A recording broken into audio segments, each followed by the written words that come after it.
நிழல் பேசும் கண்ணாடி பாகம் 2. திவ்யா.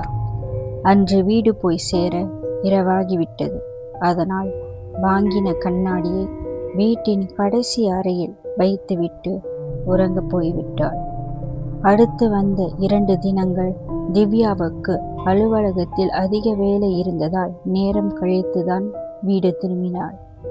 அதனால் அந்த கண்ணாடியை சரியான இடத்தில் பயன்பாட்டிற்கு வைக்க அவளுக்கு நேரம் கிடைக்கவில்லை.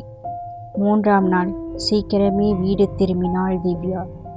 தேநீர் அருந்திக் கொண்டிருந்தவளுக்கு அப்போதுதான் அந்த ஆளுயர கண்ணாடியின் ஞாபகம் வந்தது.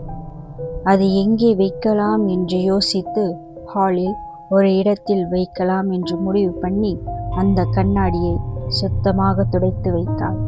அன்றிலிருந்து அந்த கண்ணாடியில் தன் பிம்பத்தை 10 தடவையாவது ஒரு நாளில் பார்த்து விடுவாள். அவளுடைய பிம்பம் அந்த கண்ணாடியில் மிகவும் அழகாக தெரிவதாக அவளுக்கு ஒரு உணர்வு. நாட்கள் ஆக ஆக அவளின் வீட்டில் அவளை யாரோ பார்த்து கொண்டே இருப்பது போல தோன்ற ஆரம்பித்தது. அவள் பேசும்போதும் மெதுவான எக்கோ கேட்கத் தொடங்கியது.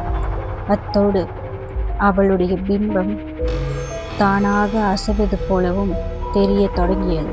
ஆனால் அதையெல்லாம் திவ்யா சீரியஸாக எடுத்துக்கொள்ளவில்லை அந்த இரவு வரை. அடுத்த பாகத்தில் சந்திப்போம். நான் பிரியா.